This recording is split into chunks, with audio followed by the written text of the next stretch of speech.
বাংলাদেশের দিগন্তে নতুন করে সূর্য উদিত হবে।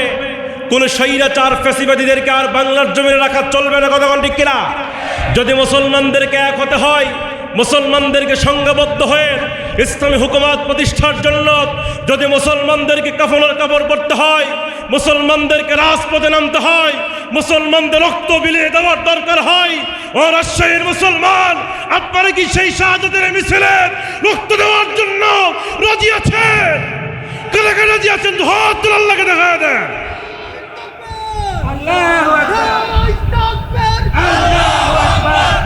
এই কোরআনে কোনো ভেজাল আছে? কোনো সন্দেহ আছে? নবীজি বলেছেন মান ক্বালা বিহি সাদাকা, যে কোরআন দিয়ে কথা বলে সত্য কথা বলে। সুবহানাল্লাহ পড়েন। কোরআনের কথার মধ্যে কোনো গোজামিল আছে? কোনো ভেজাল আছে? আজ থেকে প্রায় 1450 বছর আগে আমার আল্লাহ বলেছেন যালিকাল কিতাব, এটা এমন একটি কিতাব লা রাইবা ফি, দেয়ার ইজ নো ডাউট। এই কোরআনে তো ভেজাল তো দূরের কথা, বিন্দু পরিমাণ সন্দেহের অবকাশ। এজন্য যারা কোরআন দিয়ে কথা বলে তারা কি বলে? সত্য কথা বলে। রাসূল বলছেন ওমান আমিলা বিহি উযরা, যে কোরআন দিয়ে আমল করে সে আল্লাহর পক্ষ থেকে প্রতিদান পাবে। সুবহানাল্লাহ। ওমান হাকামা বিহি আদালা, যে কোরআন দিয়ে বিচার করে কি করে? ন্যায় বিচার করে। কি বিচার করে? কোরআনের বিচার কি আছে আমার দেশে? কোরআনের বিচার থাকলে রমজান মাসে ধর্ষণ হতো না। কথা বলো না কেন? রমজান মাস একটি পবিত্র মাস, যেই দেশে 96% মুসলমান, সেই দেশেও রমজান মাসে আসিয়ার মতো শিশু বাচ্চাকে ধর্ষণের শিকার হতে হয়েছে। কথা বলেন না কেন? শুধুমাত্র কোন আইন না থাকার কারণে। এই আইন যদি প্রতিষ্ঠা হয়ে যেত, চোর চুরি করলে কি করতে হবে? হাত কেটে দাও। আমার তো মনে হয় একজন চোরকে প্রকাশ্যে দিবলকে মিডিয়ার সামনে যদি তার হাত কেটে দেওয়া হয় আর এইটা যদি সমস্ত টিভি চ্যানেলে প্রচার করা হয়, আমার তো মনে হয় বাংলাদেশে দ্বিতীয় চোর খুঁজে পাওয়া মুশকিল হবে। কথা ঠিক কিনা? জেনাকার জেনা করলে কোরআন বলছে জেনাকারকে হত্যা করে ফেলো, সিনা পর্যন্ত মাটি দিয়ে পাথর মেরে হত্যা করো। একজন জেনাকারকে প্রকাশ্যে দিবালকে পাথর মেরে হত্যা করলে আর এইটা যদি প্রকাশ্যে মিডিয়াতে যদি প্রচার করা হতো, আমার দেশের যুবকদের জেনারও দূরের কথা, ওদের সুশ্রী পর্যন্ত বন্ধ হয়ে যেত। কথা বলেন না কেন? কিন্তু আমাদের সমাজে সব আছে, কিন্তু কোরআন নাই। আছে কোরআন, কোথায় আছে? মসজিদে। কোথায় আছে? মসজিদে। কোথায় আছে? মাদ্রাসায়। কোথায় আছে? আমার আপনার ঘরে। কিন্তু কোরআনের কোনো বিধান এই জমিনে বাস্তবায়িত এখন পর্যন্ত হয় না। কথা ঠিক কিনা? এজন্য কোরআন নবীজি বলছেন ওমান হাকামা বিহি আদালা, যে কোরআন দিয়ে বিচার করে, ন্যায় বিচার করে। ওমান দা ইলাইহি হুদিয়া ইলা সিরাতিম মুস্তাকিম, যে মানুষকে কোরআনের দিকে ডাকে, কোরআন দিয়ে ডাকে, সে সত্যের পথে ডাকে। আল্লাহু আকবার বলেন। এজন্য কোরআন থেকে আলোচনা হলে কোনো সমস্যা নাই তো। এই কোরআনুল কারীম আল্লাহ রাব্বুল আলামিন আজ থেকে প্রায় 1450 বছর আগে নাজিল করেছেন। পৃথিবীতে বহু ধর্মগ্রন্থ আছে না নাই? এই পৃথিবীতে দেখবেন মহাভারত আছে, গীতা আছে, বেদাবেস্তা আছে, ওল্ড টেস্টামেন্ট আছে, নিউ টেস্টামেন্ট আছে, বহু কিতাব এই পৃথিবীতে আছে। কিন্তু কোন কিতাবের শুরু থেকে শেষ পর্যন্ত হুবহু মুখস্থ এমন কোন কিতাব আছে? জোরে কোন আছে? অথচ কোরআন এমন একটি কিতাব যার শুরু থেকে শেষ পর্যন্ত প্রত্যেকটি পৃষ্ঠা, প্রত্যেকটি লাইন, প্রত্যেকটি শব্দ মুখস্থ আছে না নাই? 12 বছরের ছোট্ট বাচ্চার সিনার ভিতরে আল্লাহ পাক 30 পারা কোরআন ঢুকিয়ে দিয়েছেন। 10 বছরের ছোট্ট বাচ্চার সিনার ভিতরে আল্লাহ পাক 30 পারা কোরআন ঢুকিয়ে দিয়েছেন। এমনকি 7 বছর 8 বছরের ছোট্ট মাসুম বাচ্চার সিনার মধ্যে 30 পারা কোরআন আছে না নাই? এজন্য আল্লাহ বলছেন ওয়ালাকাদ ইয়াসসারনাল কুরআনা লিযিকরি ফাহাল মিন মুদ্দাকির, এই কোরআনকে তোমাদের জন্য মুখস্থ করবার জন্য আমি আল্লাহ পাক সহজ করে দিয়েছি। সুবহানাল্লাহ। এই জন্য বিশ্বনবী বলছেন উকদু আলেমান, আমার নবীজি বলছেন উকদু আলেমান, তোমরা প্রত্যেকে আলেম হও।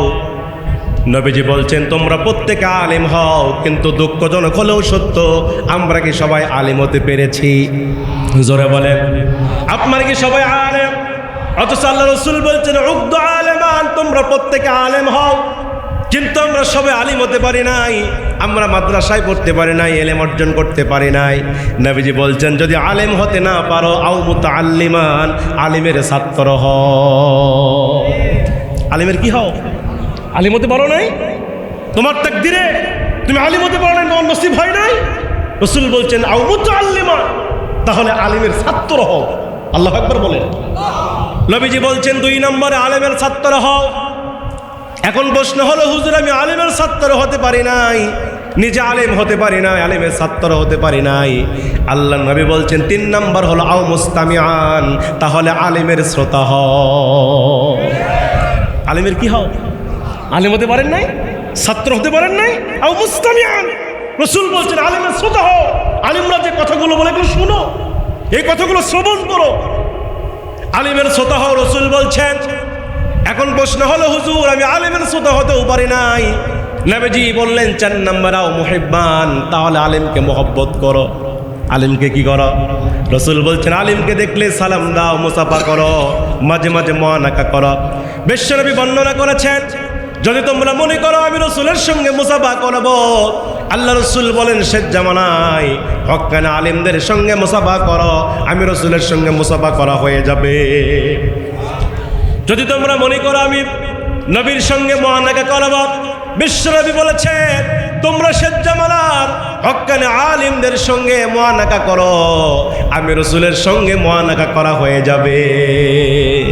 আলিমকে মহব্বত করো, আলিম দেখলে সালাম দাও, আলিমকে বুকে জড়িয়ে নাও, মুসাফা করো, খোঁজখবর নাও, সুসম্পর্ক রাখো।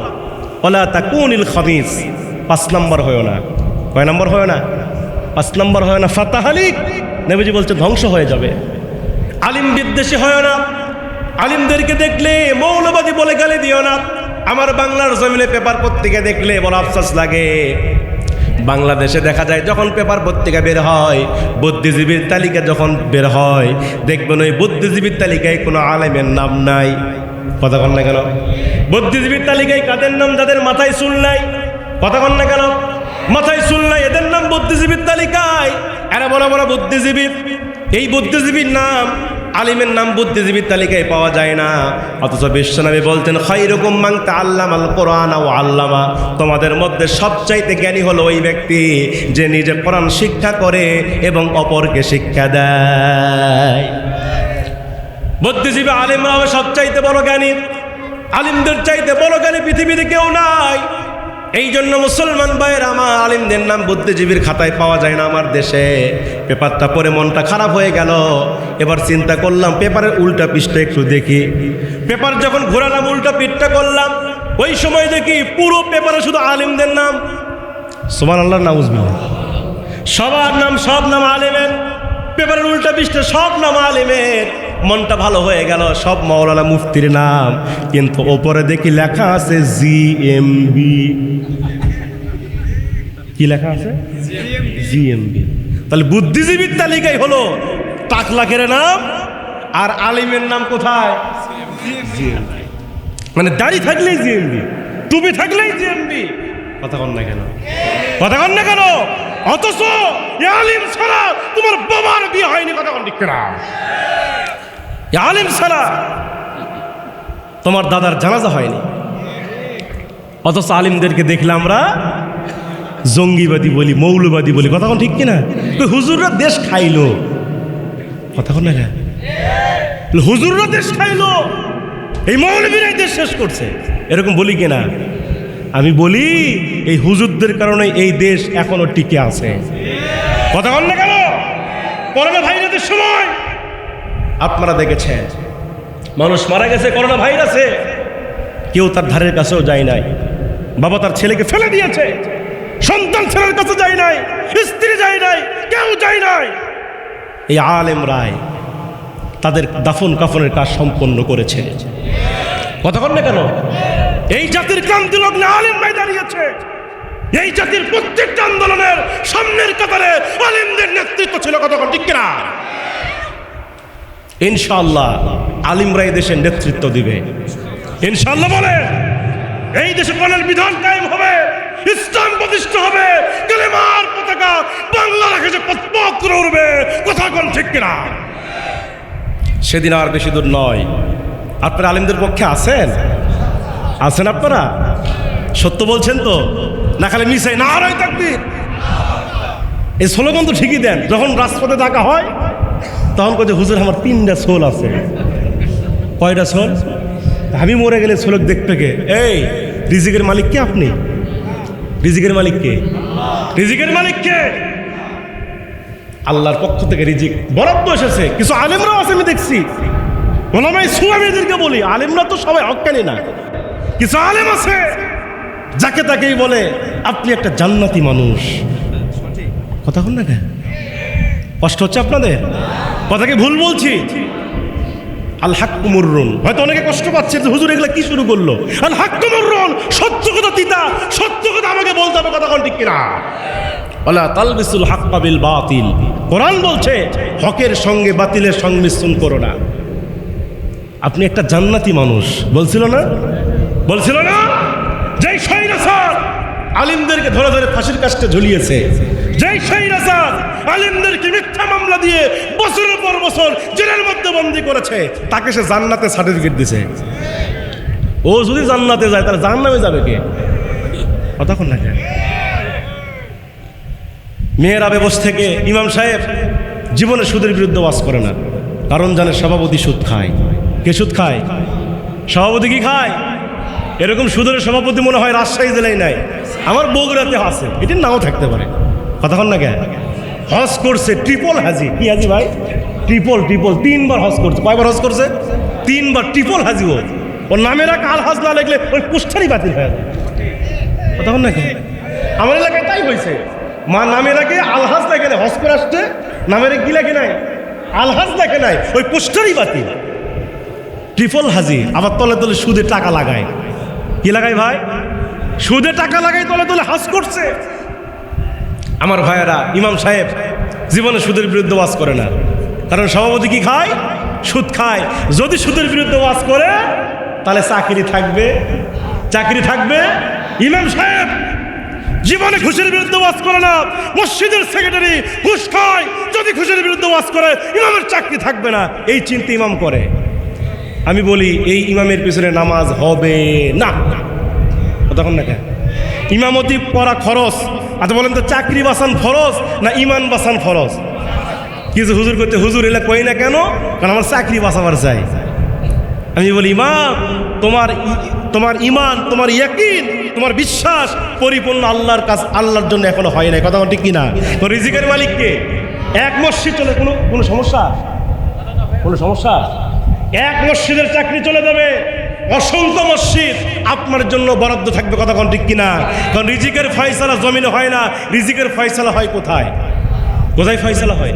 মুসলমান ভাইরা তাহলে আলিমকে ভালোবাসবেন। রসুলের সম্পদ বন্টন হয়েছে, আমার নবীদের সম্পদ বন্টন হয়েছে। আমার নবীদের সম্পদ কিন্তু দুনিয়ার টাকা পয়সা নয়, নবীদের সম্পদ দুনিয়ার গাড়ি বাড়ি নয়। আমার নবীদের সম্পদ হচ্ছে ইলম। নবীদের সম্পদ বন্টন হয়েছে, সাহাবীরা নবীদের সম্পদ নিয়েছে। যারা নবীদের ইলম অর্জন করেছে এরাই হলো উলামায়ে কেরাম। সূরা কোন সুবহানাল্লাহ। এই জন্য বিশ্বনবী বলছেন ইন্নাল উলামা ওয়ারাসাতুল আম্বিয়া, আলিমরা হল নবীজির ওয়ারিস, আলিমরা নবীজির উত্তরসূরি। আমার ভাইয়েরা, এই জন্য আলিমদের সম্মান করার দরকার আছে না নাই? আপনার সন্তানকে হাফেজ বানাবেন, আলেম বানাবেন। রসুল বলছেন হাফেজের দাম কত বেশি? মান করওয়াল কোরআনা, যে ব্যক্তি কোরআন পড়ল, ফাস্তাজহারহু, এবং সেটা হেফজ করলো, ফাআহাল্লা হালালাহু, হালালকে হালাল মনে করলো, ও হারামা হারামাহু, হারামকে হারাম মনে করলো। আমার নবীজি বলেছেন আদখালাহুল্লাহুল জান্নাহ, আল্লাহ পাক তাকে জান্নাতে প্রবেশ করাবে। সুবহানাল্লাহ। মান করওয়াল কোরআনা, যে কোরআন পড়ছে, ফাস্তাজহারু, এটা হেফজ করছে, মুখস্থ করছে। ফাআহাল্লা হালালাকুম, হালালকে হালাল মনে করছে, ও হারামা হারামাহু, হারামকে হারাম মনে করছে। রাসূল বলছে আদখালাহুল্লাহুল জান্নাহ, সে সোজাসুজি জান্নাতে প্রবেশ করবে। তাহলে হাফেজের দাম কত বেশি? আল্লাহু আকবার বলেন। নবীজি বলছেন এখানেই শেষ নয়, ওই হাফেজ একাই জান্নাতে যাবে না। ও শাফাহু মিন আশরাতিন মিন আহলিহি বাইতিহি কুল্লুহুম ক্বাদ ওয়াজাবাত লাহুন নার। আল্লাহর নবী বলছেন আল্লাহ সেদিন তাকে বলবেন, এই হাফেজে কোরআন তোমার নিকটতম 10 জন জাহান্নামীকে তুমি জান্নাতের মধ্যে সুপারিশ করে নিয়ে যাও। সেদিন হাফেজে কোরআন তার 10 জন নিকটতম জাহান্নামী, যাদের ব্যাপারে জাহান্নাম ওয়াজিব হয়ে গেছে, এইরকম 10 জন জাহান্নামীকে এই হাফেজে কোরআন সোজাসুজি সুপারিশ করে জান্নাতের মধ্যে নিয়ে যাবে। তাহলে হাফেজের দাম আছে না নাই? হাফেজের পিতামাতার মর্যাদা কম না বেশি? আপনার সন্তান হাফেজ হবে, হাজার হাজার মানুষ আপনার সন্তানের পিছনে নামাজ পড়বে, আপনার কলজাটা ভরে যাবে না? ভালো লাগবে না? এলাকার লোক মারা যাবে, আপনার সন্তান জানাজার নামাজ পড়াবে। আপনি তো সৌভাগ্যবান পিতা হবেন। আপনি মরে গেছেন, আপনার কলিজার টুকরা ছেলে আপনার জানাজার নামাজের ইমামতি করবে। কথা কন না কেন? আপনার জন্য রব্বির হামহুমা কামা রব্বায়ানি সগীরা বলে আপনার জন্য দোয়া করবে। এটা ভালো লাগবে না? এজন্য সন্তানকে আলেম বানানোর দরকার আছে না নাই? সম্মানিত ভাইয়ের আমার, আসেন আমি সেই এলেম নিয়ে কথা বলবো। সূরা লোকমানের 12 নম্বর আয়াত আমি আপনাদের সামনে তেলাওয়াত করেছি। কত নম্বর আয়াত পড়ছি ভাই? সূরা, এই ফ্যানটা একটু ঘুরে দেন তো, একটু ঘুরে দেন, অত ওই দিকে দেন, ওই সাইড থেকে ওই যে ওনাদেরকে দেন, আমাকে দিন না। সূরা লোকমানের 12 নম্বর আয়াত আমি তেলাওয়াত করেছি। সম্মানিত ভাইয়ের আমার, সূরা লোকমানের 12 নম্বর আয়াত আল্লাহ রাব্বুল আলামিন লোকমান হাকিমকে ডেকে বলছেন। কাকে ডেকে বলছেন? লোকমান হাকিমকে। মনোযোগ আছে আপনাদের নাকি শেষ করে দিব? শেষ করে দিব। আজকের মাহফিলে কি মা বোনরা আছে? আছে। তো মা বোনদের কিছু ওয়াজ করবো তো ইনশাল্লাহ শেষে একবারে, কারণ তাদের ওয়াজ করা দরকার, কারণ তারাই ছিল 16 বছর ধরে আমাদের সরকার। কথা কোন ঠিক কিনা? এর জন্য তাদের কিছু ওয়াজ করা দরকার। শুনবেন তো ইনশাল্লাহ? তাহলে সূরা লোকমান, আচ্ছা মাশাআল্লাহ, সূরা লোকমানের 12 নম্বর আয়াত আমি তেলাওয়াত করেছি। সম্মানিত ভাইয়ের আমার, সূরা লোকমানের 12 নম্বর আয়াত আল্লাহ বলছেন ওয়ালাকাদ আতাইনা লুকমানাল হিকমা। আল্লাহ বলছেন আমি অবশ্যই লোকমানকে হিকমাত দান করেছি। সুবহানাল্লাহ পড়েন। কি দান করেছি? হিকমাত। কাকে দান করেছে? লোকমানকে। কাকে জোরে বলেন? লোকমান। এখন বলুন হুজুর লোকমানটা কে? আপনাদের এই গ্রামের নাম কি? রামপুর না? আপনাকে কি রামপুরের লোকমান? কথা বল না কেন? কোন লোকমান? ওই লোকমান, যে লোকমানের ব্যাপারে আল্লাহ বলেছেন ওয়ালাকাদ আতাইনা লুকমানাল হিকমা, আমি লোকমানকে হিকমত দান করেছি। সেই লোকমানকে যিনি ছিলেন একজন জ্ঞানী মানুষ। আল্লাহু আকবার বলেন। যাকে হাকিম বলা হয়েছে, লোকমানে হাকিম, যাকে স্বপ্ন যোগে দেখানো হয়েছিল, হে লোকমান তুমি কি চাও? তুমি কি নবুয়ত চাও নাকি ইলম চাও নাকি জ্ঞান চাও? লোকমান হাকিম বলেছিল আল্লাহ আমি নবুয়ত চাই না, আমি জ্ঞান চাই। সুবহানাল্লাহ বলেন। জ্ঞানের অনেক দাম।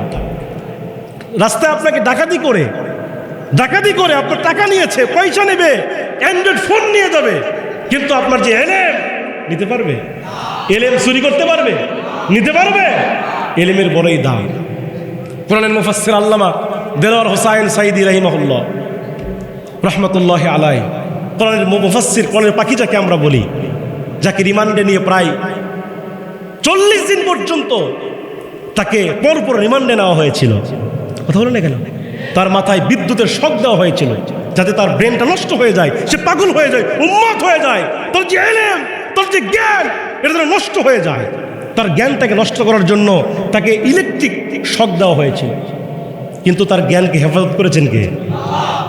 এত জ্ঞান আল্লাহ তাকে দিয়েছেন।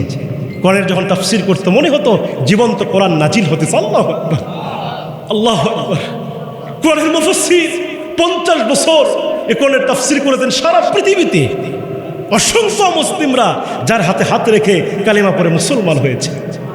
আল্লামা সাঈদীর কপালে কাবা ঘরের ইমাম সাহেব যার কপালে চুমু খাইতেন, আল্লাহু আকবার, সেই মুফাসসিরকে তারা দুনিয়া থেকে বিদায় করেছে।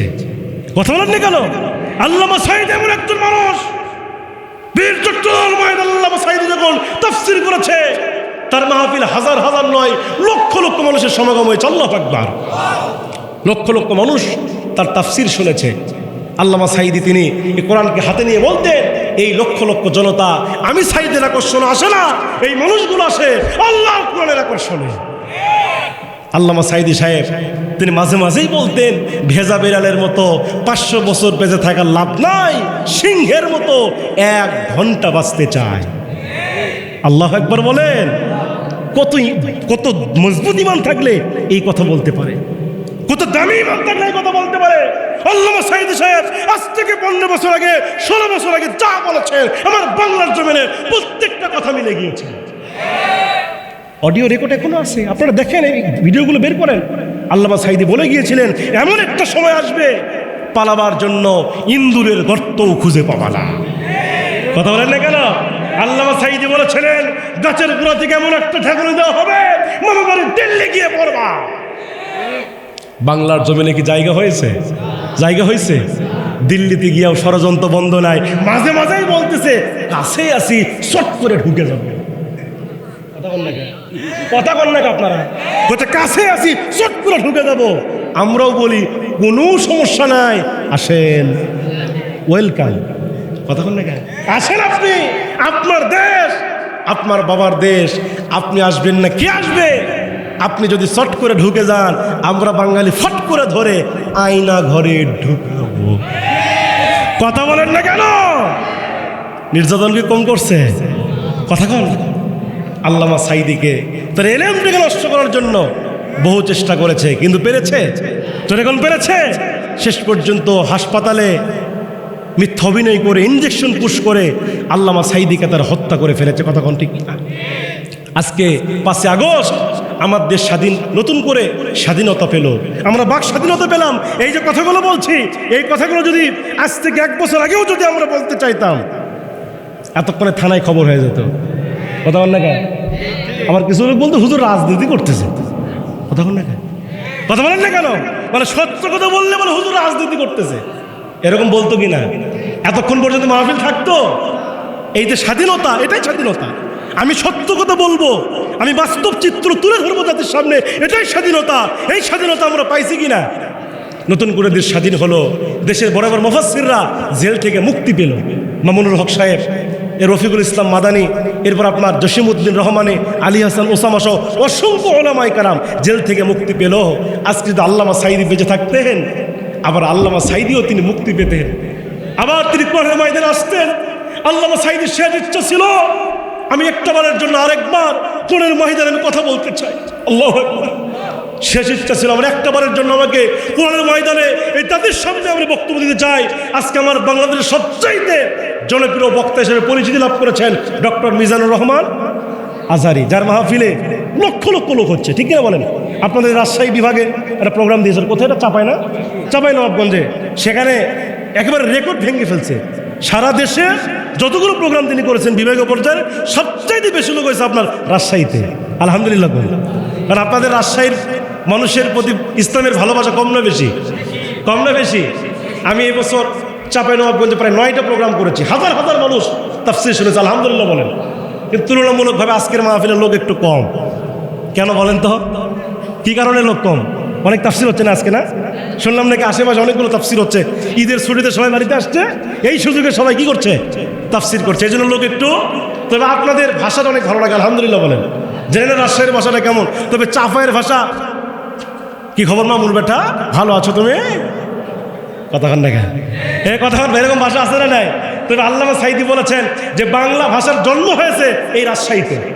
রাজশাহীর ভাষা সবচেয়ে শুদ্ধ ভাষা। আল্লাহু আকবার বলেন। রাজশাহীতে ভাষার জন্ম হয়েছে, কিন্তু এই ভাষা যাইতে যাইতে আহত হয়েছে চট্টগ্রাম। জোরেখন কোথায়? আর নিহত হয়েছে কক্সবাজার। কোথায় নিহত হয়েছে? এই যে গত রোজার আগে আমি কক্সবাজার গেলাম ফেব্রুয়ারি মাসে, গিয়ে দেখি যে ওনাদের ভাষা কিচ্ছু বুঝি না। আমার আগে দ্বিতীয় বক্তা ওয়াজ করলো, আর ভাষা কিচ্ছু বুঝি না, কিন্তু হুজুর হাসে, শ্রোতারাও হাসে। তা আমি হাসবো না কান্নো, আরও কোনো উপায় নেই। খালি একটা কথা বুঝলাম, ওনারা কেন আছেন, ওনারা কেন আছেন, তার মানে আপনারা কেমন আছেন? আল্লাহ একবার বলেন। প্রত্যেকটা জেলার আঞ্চলিক ভাষার মধ্যে মজা আছে না নাই? যেরকম আছে না নাই? মুসলমান ভাইয়ের আমার, এজন্য বলছিলাম আল্লাহ পাক লোকমানকে কি দান করেছেন। মুসলমান ভাইয়েরা গভীর মনোযোগ, যেহেতু রাত 12টা বেজে যাইতেছে আমার ভাইয়েরা, আলোচনা লম্বা করা যাবে না। মুসলমান ভাইয়েরা, আল্লাহ রাব্বুল আলামিন হযরত লোকমান হাকিমকে হিকমত দান করেছেন। হিকমত মানে হচ্ছে সূক্ষ্ম জ্ঞান, কৌশলগত জ্ঞান, প্রজ্ঞাপূর্ণ জ্ঞান। এইটা আল্লাহ লোকমানকে দান করেছেন। এই লোকমান তিনি কে ছিলেন? লোকমান ছিলেন একজন জ্ঞানী মানুষ। লোকমান হাকিম তিনি একজন জ্ঞানী মানুষ ছিলেন। আর আল্লাহ পাক জ্ঞান তাদেরকেই দান করেন। আল্লাহ রাসূল বলছেন, মাইয়ুরিদিল্লাহু বিহি খায়রান ইউফাক্কিহু ফিদ্দীন। আল্লাহ পাক যার কল্যাণ চায় তাকে আল্লাহ দ্বীনের জ্ঞান দান করেন। লোকমান হাকিমকে আল্লাহ জ্ঞান দান করেছেন। চেহারা ছিল কালো, এত পরিমাণ কালো চেহারা ছিল লোকমান হাকিমের। পাতিলের তলা যেমন কালো, তার চাইতে বেশি কালো ছিল লোকমান হাকিমের চেহারা। এত পরিমাণ কালো ছিল, খাটো মানুষ ছিলেন, বেটে মানুষ, চেহারা ছিল খারাপ। একটা ঠোঁট ছিল মোটা, আরেকটা ঠোঁট ছিল চিকন। তিনি একজন মনিবের বাড়িতে রাখালগিরি করতেন, বকরি চড়াতেন। তিনি একজন রাখালগিরি করতেন, রাখাল মানুষ ছিলেন। এই লোকমান হাকিম তিনি, তার জ্ঞান এত বেশি ছিল, তিনি যখন বকরিগুলো মাঠে নিয়ে গিয়া যখন বকরিগুলো ছেড়ে দিতেন, বকরিগুলো ছেড়ে দেওয়ার পরে লোকমান হাকিম তিনি ওই গাছের ছায়ার নিচে বসে জ্ঞান গর্ব ওয়াজ করতেন, জ্ঞান গর্ব আলোচনা করতেন, সুন্দর সুন্দর আলোচনা করতেন, নসিহত করতেন। লোকমান হাকিম তার নসিহতগুলো এত সুন্দর ছিল, তার এই নসিহত শোনার জন্য এলাকার মানুষগুলো তার সামনে এসে ভিড় জমাত। এত পরিমাণ সুন্দর কথা বলতেন লোকমান হাকিম, এত সুন্দর বিজ্ঞান ভিত্তিক কথা বলতেন, প্রজ্ঞাপূর্ণ কথা বলতেন, যার কথা শোনার জন্য এলাকার মানুষ ভিড় জমাত। এভাবে এক কান দোকান হতে হতে লোকমান হাকিমের মনিবের কানে পৌঁছে গেল। লোকমান হাকিমের মনিবকে কে যেন বলে গেল, ও লোকমান হাকিমের মনিব, আপনার বাড়িতে যেই লোকমান কাজ করে বকরি চড়ায় সে কিন্তু সাধারণ মানুষ না, আল্লাহ রাব্বুল আলামিন তাকে অনেক জ্ঞান দিয়েছেন, তার অনেক জ্ঞান আছে, সে সুন্দর জ্ঞান করব কথা বলে। এই কথা যখন লোকমান হাকিমের মনিবের কানে পৌঁছে গেল, এই কথা পৌঁছার সঙ্গে সঙ্গে লোকমান হাকিমের মনিব মনে মনে চিন্তা করলো, আজকে লোকমান বাড়িতে আসুক, আমি তার জ্ঞানের পরীক্ষা নিব, আমি তার জ্ঞানের পরীক্ষা নিব আজকে। এই সিদ্ধান্ত নেওয়ার পরে লোকমান হাকিমের মনিব তিনি লোকমান হাকিম যখন বাড়িতে ঢুকলেন, বাড়িতে ঢোকার পরে লোকমান হাকিমের মনিব এবার লোকমানকে ডেকে বলছেন, ও লোকমান, আমি লোকমুখে শুনতে পেলাম তোমার নাকি অনেক জ্ঞান, তোমার নাকি অনেক বুদ্ধি, তুমি নাকি অনেক প্রজ্ঞাপূর্ণ কথা বলো, তুমি নাকি অনেক সুন্দর সুন্দর কথা বলো, তোমার নাকি অনেক জ্ঞান আছে। ও লোকমান, আমি তোমার জ্ঞানের একটু পরীক্ষা নিতে চাই, আমি তোমার জ্ঞানকে একটু যাচাই করতে চাই। এই কথা লোকমান হাকিমের মনিব যখন এই কথা বললেন, বলার পরে লোকমান হাকিমের জ্ঞান পরীক্ষা করার জন্য এবার লোকমান হাকিমের মনিব 2টা বকরি আনলেন। জোরে কোন কয়টা? 2টা বকরি তিনি নিয়ে আসলেন। 2টা বকরি নিয়ে আসার পরে এবার লোকমান হাকিমের মনিব বললেন, একটা বকরি জবাই করো। এবার প্রথমে একটা বকরি জবাই করা হলো। বকরি জবাই করার পরে লোকমান হাকিমের মনিব লোকমানকে ডেকে বলছেন, ও লোকমান, এই যে বকরিটা জবাই করা হলো, এই বকরির ভিতরে সবচাইতে উৎকৃষ্ট যেই জিনিসটা, সবচাইতে দামি যেই জিনিসটা, ওইটা তুমি আমার সামনে প্লেস করো, তো সেইটা তুমি আমার সামনে হাজির করো। এই কথা যখন লোকমান হাকিমের মনিব লোকমানকে বলেছে, লোকমান চিন্তার মধ্যে পড়ে গেল, পুরো বকরির মধ্যে কোন জিনিসটা সবচাইতে দামি হতে পারে, কোন জিনিসটা সবচাইতে উৎকৃষ্ট হতে পারে। লোকমান হাকিম তিনি মনে মনে চিন্তা করতেছিল, চিন্তা করতে করতে তিনি শেষ পর্যন্ত ওই বকরির মধ্যে যেই দিল ছিল, ওই দিল নিয়ে গিয়া তিনি মনিবের সামনে হাজির করলেন। কি হাজির করলেন? দিল। দিল, আল্লাহু আকবার বলেন। তিনি মনিবের সামনে দিল হাজির করলেন আর বললেন, মনিব, এই বকরির ভিতরে সবচাইতে উৎকৃষ্ট জিনিস হচ্ছে এই দিল। তিনি ওই দিল হাজির করে নিলেন। এবার মনিব ডাকদা বলতেছে, আরেকটা বকরি জবাই করো। এবার দ্বিতীয় আরেকটা বকরি জবাই করা হলো। দ্বিতীয় বকরি জবাই করবার পরে এবার লোকমান হাকিমের মনিব ডাকদা বলছেন, ও লোকমান, তুমি তো প্রথম বকরির সবচেয়ে উৎকৃষ্ট জিনিস এনেছ, এবার এই দ্বিতীয় বকরির সবচাইতে নিকৃষ্ট জিনিসটা তুমি আমার সামনে হাজির করো। এবার কি নিকৃষ্ট, যেইটার কোনো দামি নাই, যেইটার কোনো মূল্য নাই, এইরকম নিকৃষ্ট জিনিস তুমি আমার সামনে হাজির করো। এই কথা যখন লোকমান হাকিমের মনিব লোকমানকে বলল, বলার সঙ্গে সঙ্গে লোকমান আবার চিন্তার মধ্যে পড়ে গেলেন। তাফসীরকাররা বর্ণনা করছেন, লোকমান হাকিম চিন্তার মধ্যে পড়ে গেলেন। চিন্তা করতে করতে এক পর্যায়ে তিনি ওই বকরির মধ্যে নিকৃষ্ট যে জিনিস, তিনি ওই দিল আবার নিয়ে গিয়া ওই মনিবের সামনে হাজির করলেন। মনিব ডাকতে বলছে, লোকমান, আমি কি ভুল শুনেছি? লোকমুখে শুনলাম তোমার নাকি অনেক জ্ঞান, আর তুমি যে কার্যকলাপগুলো করলা, তুমি যে কাজগুলো আমারে দেখালা, এটার দ্বারা আমি বুঝে নিচ্ছি আসমানের নিচে জমিনের উপরে তোমার চাইতে বোকার কেউ নেই। কারণ তোমাকে যখন বললাম উৎকৃষ্ট জিনিস নিয়ে আসো, তুমি দিল নিয়ে আসলে। আবার যখন বললাম ওই বকরির নিকৃষ্ট জিনিস নিয়ে আসো, আবার ওই দিলই নিয়ে আসলে। কারণটা কি? আল্লাহু আকবার বলেন। একই জিনিস কেমন উৎকৃষ্ট হয়, আবার একই জিনিস কেমন সবচেয়ে নিকৃষ্ট হয়? লোকমান ডাকতে বলছে, মনিব, আপনি হয়তো জানেন না, প্রত্যেকটা মানুষকে আল্লাহ একটা দিল দিয়েছেন। আল্লাহু আকবার। একটা কল্প দিয়েছেন, একটা নফস দিয়েছেন, একটা আত্মা দিয়েছেন। কোনো মানুষের যদি এই দিল ভালো হয়ে যায়, নামাজ রোজা হজ যাকাত ইবাদত করতে করতে কোনো মানুষের যদি দিল ভালো হয় তাহলে ওই মানুষটা পুরোটাই ভালো হয়ে যায়। সুবহানাল্লাহ বলেন। কোনো মানুষের যদি দিল ভালো হয়, অন্তর ভালো হয়, পুরো মানুষটাই কি ভালো। আর এই ভালো মানুষকে আল্লাহ মৃত্যুর পর কোথায় দিবেন? জান্নাতে দিবেন। আবার যদি কোন মানুষের এই দিল খারাপ হয়ে যায়, সুদের গুনাহ, জিনার গুনাহ, মিথ্যার গুনাহ, ইসলাম বিদ্বেষে অপবাদ দেওয়ার গুনাহ, এই গুনাহ করতে করতে কোনো মানুষের দিল যদি খারাপ হয়ে যায় তাহলে পুরো মানুষটাই খারাপ। কথা বল না কেন? আর এই খারাপ মানুষের স্থান কোথায়? জাহান্নাম। আল্লাহু আকবার বলবেন না? এজন্য আল্লাহ বলছেন ওয়ালাকাদ আতাইনা লুকমানাল হিকমা, আমি লোকমানকে কি দান করেছি? আমি লোকমানকে হিকমত দান করেছি। আনিশকুরু লিল্লাহ, যাতে করে সে শুকর আদায় করতে পারে। কার শুকর আদায় করতে পারে? আল্লাহর শুকর আদায়। যারা ইলম পেয়েছেন, যারা আহলে কিতাব, যারা আহলে ইলম, এরা প্রশংসা করবে কার? শুকর আদায় করবে কার? ইলম আল্লাহ সবাইকে দেন না? সবাইকে দেন। ইলম আল্লাহ পাক সবাইকে দেন যাদের প্রতি আল্লাহ অনুগ্রহ থাকে, যাদের আল্লাহ কল্যাণ চান, তাদেরকে ভালোবাসেন, আল্লাহ পাক তাদেরকে কোরআনের ইলম দান করেন। সুবহানাল্লাহ পড়েন। ওমাই ইয়াশকুরু ফাইন্নামা ইয়াশকুরু লিনাফসিহি, আল্লাহ বলছেন যে আল্লাহর কৃতজ্ঞতা প্রকাশ করে সে নিজের প্রতি নিজে কৃতজ্ঞতা স্বীকার করবে। সুবহানাল্লাহ পড়েন। আমরা কার প্রশংসা করব? কার কৃতজ্ঞতা? কিন্তু আমরা কৃতজ্ঞ জাতি নয়। কথা বল না কেন? আমরা কৃতজ্ঞ জাতি নয়। অসংখ্য নিয়ামত আল্লাহ আমাদেরকে দিয়েছেন। চোখ দিয়েছেন দেখবার জন্য, কান দিয়েছেন শোনার জন্য, মুখ দিয়েছেন বলবার জন্য, পা দিয়েছে হাঁটার জন্য, হাত দিয়েছেন ধরার জন্য। অসংখ্য নিয়ামত আল্লাহ আমাদেরকে দিয়েছে। তারপরে দেখেন মুয়াজ্জিন যখন ডাকে হাইয়া আলাস সালাহ, বান্দারে নামাজের জন্য আসো, হাইয়া আলাল ফালাহ, বান্দারে কল্যাণের জন্য আসো, ও বান্দা নামাজ তো দূরের কথা, জীবনে মসজিদের বারান্দায়ও যায় না। কথা বলেন না কেন? কেন আপনি এমন করছেন? কেন এমন করছেন আপনি? মসজিদ থেকে মাঝবার মুয়াজ্জিন ডাকতেছে, আসো বান্দা, আসো নামাজের জন্য আসো। আসসালাতু খায়রুম মিনান নাওম, ঘুম থেকে নামাজ উত্তম, নামাজে আসো বান্দা। আমরা কেমন মুসলমান, কেমন অকৃতজ্ঞ জাতি! মসজিদের আজান শুনি কিন্তু মসজিদে যায়। আপনি কেমন মুসলমান? একটু নিজেকে প্রশ্ন করেন না। আপনি প্রশ্ন করেন না। এই যে রমজান মাস চলে গেল, কি চলে গেল? রমজান মাস চলে গেল, একটি মাস সিয়াম সাধনা চলে গেল। রাসূল বলছেন যে রমজান পেল, কিন্তু রমজান পাওয়ার পরে নিজের গুনাহ আল্লাহর কাছ থেকে মাফ করে নিতে পারলো না। রাসূল বলছে সে ধ্বংস হয়ে যাক। আল্লাহু আকবার, ধ্বংস হয়ে যাক। তাহলে রমজান মাস গেল, আপনি কি জানেন আপনার গুনাহ মাফ করে নিতে পেরেছেন? রমজান মাস চলে যায়, রোজাও রাখি না।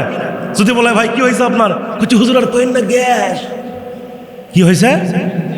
গ্যাস। রোজা আসলেই ও গ্যাসের অভিনয় করে, অথচ 11 মাস ভালো থাকে। কথা বলেন না কেন? রমজান মাস আসলে রোজা রাখে না, অথচ রমজান মাস কত মর্যাদাপূর্ণ মাস, কত দামি মাস। এই রমজান মাসে যত খাবার আমরা খাই, কথা বল না কেন, যত খাবার আমরা খাই, এই খাবারগুলো যদি অন্য মাসে খান, আমার তো মনে হয় পেট কারো ঠিক থাকবে না। রমজানে ভাজা পড়া কি কম খাই আমরা?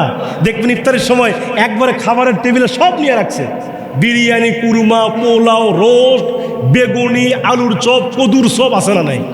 কত চপ, কত পেঁয়াজও আমরা খাচ্ছি, তারপরে পেট ঠিক রাখে কে ঠিক রাখে? গত বছর বগুড়া সাত মাথায় দেখে এক মুরব্বী চাষা ইফতার করতেছে, বেগুনি খাচ্ছে আর খালি চুল কাটছে। আমি বললাম চাষা বেগুনি খায়েন না, বেগুনি থন, কারণ বেগুনির মধ্যে অ্যালার্জি আছে না নাই? যেরকম আছে না নাই? যত বেগুনি খাবেন তত চুল কাবে।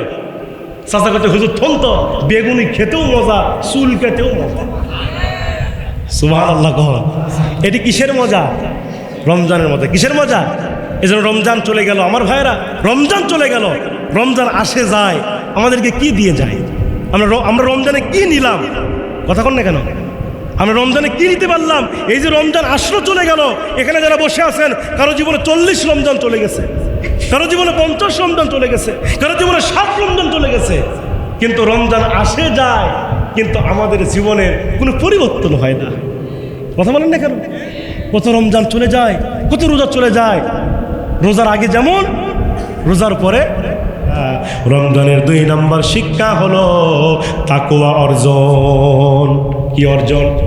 তাকওয়া মানে হচ্ছে আল্লাহর ভয়। আল্লাহর ভয় অর্জন করা। মুসলমান ভাইরা, তাকওয়া এমন একটা বিষয় যেইটা কারো ভিতরে থাকলে আল্লাহ পাক ওই মানুষটাকে দামি বানায় দেয়। ইন্না আকরামাকুম ইনদাল্লাহি আতকাকুম, আল্লাহ বলছেন আমার কাছে ওই ব্যক্তি সবচাইতে বেশি সম্মানিত যে আমি আল্লাহকে সবচাইতে বেশি ভয় করে।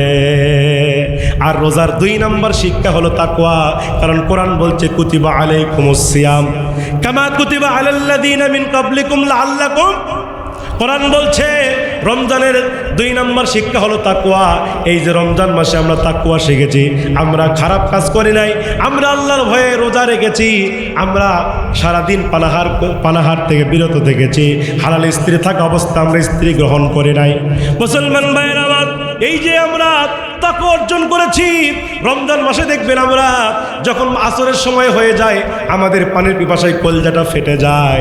ওই সময় যদি আপনাকে বলা হয় ভাই আপনি 1 গ্লাস পানি পান করেন, আপনাকে 1 লক্ষ টাকা দেব, আপনি কি পানি পান করবেন?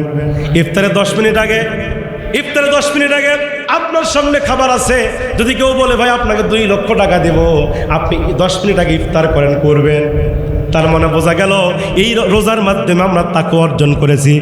আমার মুসলমান ভাইরা, নামাজ এটি ইবাদত, এমন একটা ইবাদত যেই নামাজ কখন আল্লাহর জন্য হয়, আবার নামাজ মানুষকে দেখাবার জন্য হয়।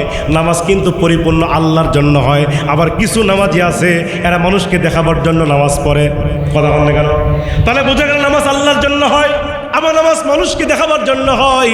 নামাজ যে মানুষকে দেখাবার জন্য হয়, এই কথা কে বলেছেন? আল্লাহর কোরআন বলছেন ফাওয়াইলুল লিল মুসাল্লিনা আল্লাযীনা হুম আন সালাতিহিম সাহুন আল্লাযীনা হুম ইউরাউন। আল্লাহ বলছেন ফাওয়াইলুল লিল মুসাল্লিন, ধ্বংস ওই সকল নামাজিদের জন্য, আল্লাযীনা হুম আন সালাতিহিম সাহুন, যে সকল নামাজিরা নিজেদের নামাজের প্রতি উদাসীন থাকে, আল্লাযীনা হুম ইউরাউন, এবং যারা মানুষকে দেখাবার জন্য নামাজ পড়ে। মানুষকে দেখাবার জন্য নামাজে আসে না নাই? হয়তো এলাকায় না, আমার এলাকায় এমন নেতা আমরা দেখছি 1 ওয়াক্ত নামাজ পড়ে না, কিন্তু সামনে যখন নির্বাচন ও নেতার নামাজ দেখে কে? কথা হয় না কে? কথা বল না কে? 1 ওয়াক্ত নামাজ পড়ে না, সামনে ভোট, 3 মাস পর ভোট, ও নেতা সাহেব তখন নামাজ ছাড়ে না। জীবনে নেতার মাথায় টুপি নাই, নির্বাচন আসলে নেতা সাহেব মাথায় টুপি দেয়। কথা বল না কে? গায়ে পাঞ্জাবি লাগায়, আবার মাঝে মাঝে তসবিও টিপে, অক দেখা মনে হচ্ছে জীবনের খালাতো ভাই। কথা বল না কে? হয়তো রাজশাহীতে নাই, আছে জীবনে নেতা নামাজ পড়ে না, নির্বাচন আসলে নামাজ ছাড়ে না। কত ওয়াদা শেষ আছে, মাইক পাই নাই, তাই নামাজ, যদি আপনারা আমাকে নির্বাচিত করেন আপনাদের ওইটা করে দেব, প্রয়োজনে সব করে দেব, রড দিয়া। কি দিয়া ভাই? কি দিয়া? রড দিয়া। কিন্তু ওই নেতা যখন নির্বাচিত হয়, ওই আর জনগণকে রড দেয় না, খালি একাওয়ালা বাঁশ দেয়। কথা কন না কেন? 16 বছর ধরে এরকম নেতা ছিল কিনা?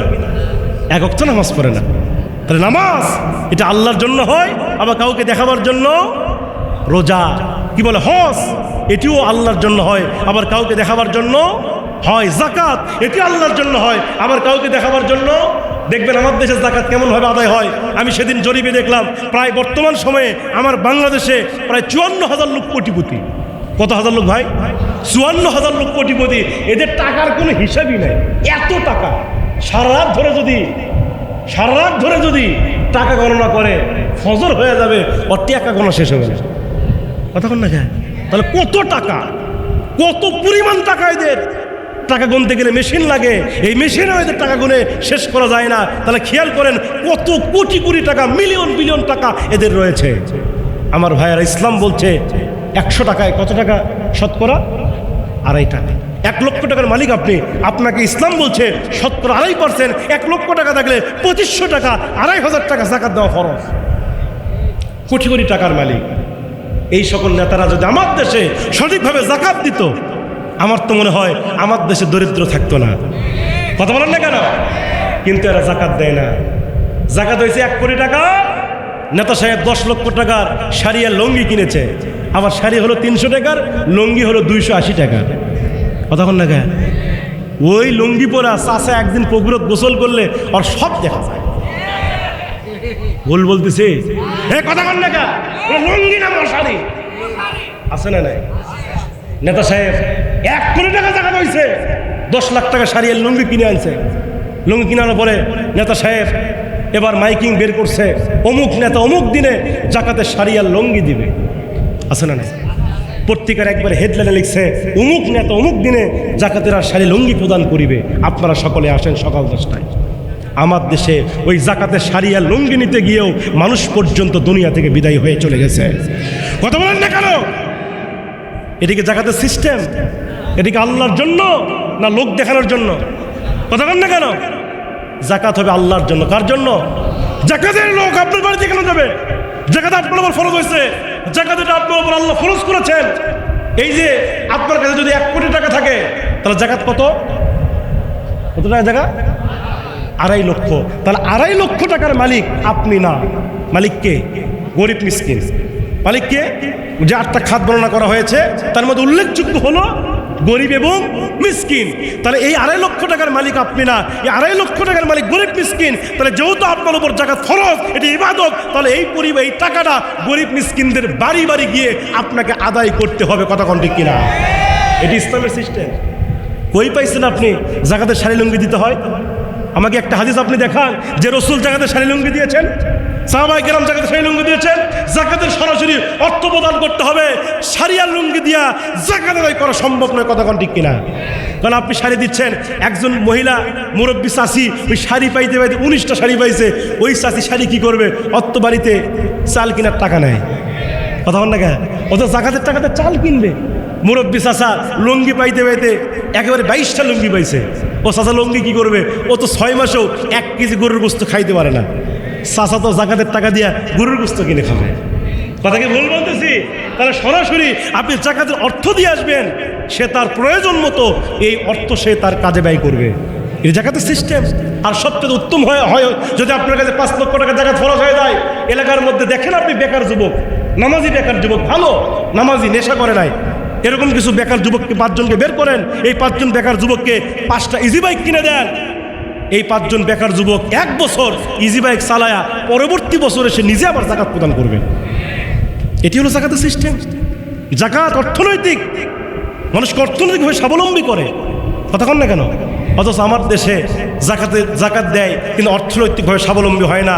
তার মানে যারা জাকাত খায় এরা সারা জীবনে জাকাত খায়, আর যারা জাকাত দেয় এরা সারা জীবনে জাকাত উন্নতি হচ্ছে।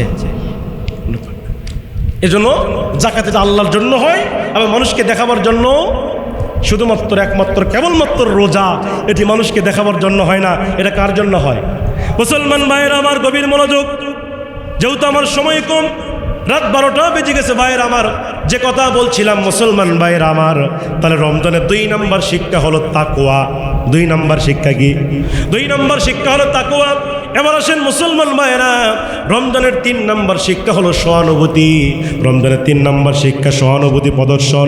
আবার মুসলমান ভাইয়েরা, এই যে রমজান মাসে আমরা গরিব মানুষের প্রতি সহানুভূতিশীল দেখাইছি, সবার সঙ্গে আমরা সহানুভূতি প্রদর্শন করেছি, মানুষের সঙ্গে সুন্দর আচরণ করেছি। একজন মানুষ যদি ভুল করেছে তাকে মাফ করে দিয়েছি। একজন মানুষ যদি গালি দিয়েছে আমি বলেছি, যা আমি তোরে গালি দিব না, কারণ আমি রোজা রেখেছি। সুবহানাল্লাহ, আমি রোজাদার, আমি তোরে গালি দেব না, আমি তোর সঙ্গে ঝগড়ায় লিপ্ত হব না। আমরা পৃথক হয়ে গেছি, আমরা মানুষের প্রতি সহানুভূতিশীল হয়েছি, মানুষের প্রতি দয়া দেখিয়েছি।